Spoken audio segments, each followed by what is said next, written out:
Magandang araw uli sa inyong lahat mga kamatyas. Dito naman tayo sa mainit na nagkapisakang laban between Super Grandmasters Hans Mok Niemann at Leiner Perez Dominguez. Ito yung isa sa nagpainit ng round number 3. Pag-aralan natin. Ang ginawa ni Niemann, nag-E4, E5 si Dominguez, Knight F3, Knight C6. Nag-Bishop C4 lang at pinasok ang Gyoko Piano. Nag-Castle, Knight F6, D3, D6, C3, natural yan. Typical na nating nakikita palagi. Rook E1, develop, pero para maibakante yung F1 para sa knight. Umiikot yan dyan eh. A5, ayun, para mapigilan ang B4. Meron naman, ang ginagawa nila, nag-A6 lang. Diba? Kanya-kanyang diskarte. H3, para mapigilan yung Bishop G4. H6, ganun din. Knight BD2, Bishop E6, at Bishop B5. Ayun. Ito yung common talaga kapag yung A-pawn ay committed na. Nasa A5 talagang lumilipat dyan ang Bishop. Bishop B6 para siguro hindi matimingan mamaya ng D4. At nag-Knight C4, hinabol ang Bishop. Nag-Bishop C5. Aba, medyo makulit yung Bishop ni Dominguez ah. Parang pina-plus move lang si Niemann. Tapos Bishop C5 uli bumalik. Bishop A4, Bishop takes C4, bookline pa rin. Capture, ba't pinagpalit?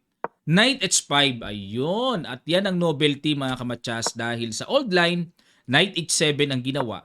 Pero isa lang naman ang pakay din talaga nito to play F5. O pero, balik tayo dito sa new move. Nag-G4 si Niemann. Nako, lagot ka na naman. Hindi gaanong ginagawa yan. Oh, G4 oh, butas yung F4. Knight F6! Bakit naman hindi pumasok sa F4 si Dominguez? Kakapturin, capture, didiskartihan ng pawn structure na dalawa ang double pawn ng black. Tapos magkiking G2 lang. Oo nga, no? Ang ganda ng positional ideas na yon. Gaganon lang tapos mamaya atakihin ng F4. At lumalabas dito Knight versus Bishop. Grabe, no? Lamang sa endgame pagka nagka-exchange ang mga pyesa. Kaya pala napabalik lang dito si Dominguez, kumbaga nasa isip niya, okay, balik na ako, committed na yung pawn mo, atakihin ko yan, pasabugin ko yan mamaya. Yun ang sigurong plano. Pero nag-G5 talagang grabe, bumulusok pala yung atake na yun ha. Queen C8, umisod lang, atake sa H3, at nag-King H2. Depensa. Knight H7. Okay. Knight H7. Bad mo bang binigay sa tira na yan? Dapat daw ay Queen E6 lang. Okay, para pagka kinapture, wala nang kaiiritahan na G po ng pangka-capture by Queen na. So dito, parang hindi naisip ni Dominguez. Iniwas na lang niya yung Knight. Yun nga lang yung Knight naging passive. Pumangit ang pwesto. Nag-Rook G1 lang oh. Good move. At nag-Queen E6, tineret ang pawn sa C4. Dito mga kamatyas, bakit kaya hindi naman matry-try na capturein yung libreng pawn? Magro-Rook G2 lang. At halimbawa, bumalik Bishop C5 and may Bishop H6. Yan ang malakas na atake. Na mauobliga dito ang black to play G6 o baka anytime pwede na nga capturein yun eh. Oh. O kaya pwedeng mag Knight H4 muna para may intensyong capturein yun, sacrifice. Tapos Queen H5, mga ganong atake, no? Marami nang paparating. Kaya nag-Queen E6 na lang si Dominguez at nag-Rook G2 naman para depensahan yung pawn. Knight E7, ayun, ililipat. Panakip din, pangtakip sa G-file.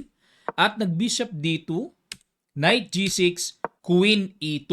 Para yung toring isa ipapatong na po sa G-file. Nag-Queen F6, Rook G4, ayun, pinigilan dito ni Niemann yung paparating na Knight F4 kasi. Capture solid kasi Queen takes F4 eh. Kaya nag-Rook G4 muna. C6. Another bad move by Dominguez. To control the D5 tapos may B5 pero dapat daw po is King H8 na immediately. Iwas na pala kagad yung King. Tingnan natin ang kaibahan ano. C6, Rook A G1, King H8 at nag-Bishop C2. Bishop C2. Kahit na barado po yan ng pawn, pero nakakakita pa rin dito si Niemann na may posibilidad magkaroon ng function yan later on. Nag-Bishop B6, Rook G2, Bishop D8. Ayun, bad move na naman. Grabe, daming bad moves ni Dominguez ngayon ah. Dapat daw po ay Queen to E6. Ganun-ganun lang pala. Islog-islog lang. Abang-abang lang. Pero nag-Bishop D8, C5. Ayun, naka C5 tuloy. Kinapture and nag-H4. Malalim yung sacrifice ni Niman. Ano? Pagka-sacrifice, parang binigay lang sabay H4. Sabay baling sa kabila. Etong H4, ang plano ay to play H5. Nag-C4, binabalik naman ngayon. Nag-H5, di na pinansin. Knight E7. Rook takes G7. Tinuluyan na talaga ni Niman. At nag-Rook G8. Ayun. Hindi kasi pwedeng isabay. Pag sinabay kasi, takes, may Knight takes E5 mga kamatsas. Tapos, pangit ang pwesto ng Bishop, ng Knight. Tapos, pag nawala yung Knight, bubukas na yung diagonal, medyo mahirap itong isabay. Isang queen sa dalawang tore, mahirap isabay. Kaya nag-Rook G8 na lang si Domeng, tinanggap na lang niya na talagang nakainan na lang talaga siya ng pawn sa G7, pero nag-Rook G3. Grabe, kakaiba mga diskarte ni Niman talaga, no? B5 para pagtibayin yung C4 at nag-Knight G5 na. Ayan na, atake na. Takes, Queen E6 and Queen F3. Ayun, no? May Bishop F6 check na. Knight C8 para mapigilan yung check na yon. Pero mga kamatsa, sige po, pakiguess nyo ang napakagandang hataw na ginawa ni Niman. Sa ilang sandali lang, tutuloy kagad natin. Start.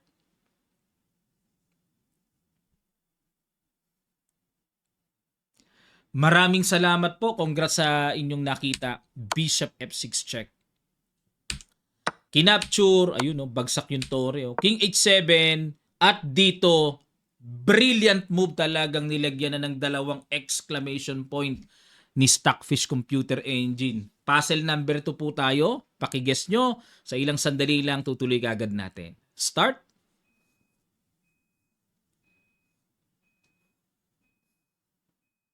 Maraming salamat po. Congrats sa nakakita. What a brilliant move by Hans Smoke Niman. Ang tindi ni Nimansky. At dito po, pag Rook E8, wala na akong mapindot na notation. Resign si Dominguez sa loob lamang ng 36 moves. What a powerful move. Bakit po nag-resign? Pag kinapture kasi ang tore, may Queen F5 check. Check muna. Para pag ilag ng king, kakapture ng bishop with check tempo and Queen G7 matchas. Okay? Papaano naman kung mag-Knight E7 lang, cover lang? Di ka-capture ng buong-buo yung tore, totally hopeless na rin. Pag bishop naman ang pinangharang, magku-Queen G3 with the idea, Queen G7 and Queen G8. Yan na po yung paparating, hindi mapipigilan. Halimbawa, kung mag-Queen F6, may Queen G8 na and check. Matchas pa rin. Grabe, bihira ako makitang si Dominguez na ginaganito. Nakita ko lang sa laro niya kay Niman, no? Ngayon lang siya parang napaulan na ng ganyang katinding atake. Parang tahimik lang pero nung umatake, tuloy-tuloy na si Niman. Malupites. At ito po uli ang kanilang standing. After round number 3, nangunguna si Hans Smoke Niman, pangalawa si Liang, Wesley So pangatlo, Caruana, hanggang kay Sevian with 2 points. At ito naman pong si Shankland, Mishra, Oparin, 1.5 points. At mula kay Lebon Aronian, Dominguez, Christopher Yu, 1 point. Ray Robson, 0.5. Grabe, isa rin po sa susubaybayan natin itong malakas na si Hans Smoke Niman. Mukhang patutunayan niya na pinagbibintangan niyo ako dating nag-cheat. Cha-championin ko ngayon ang US Chess Championship.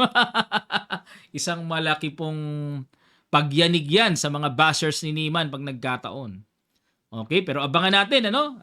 Minsan din, kapag nakondisyon tong si Niman, tuloy-tuloy nga naman ito eh. Yan ang ating aabangan sa kanyang performance.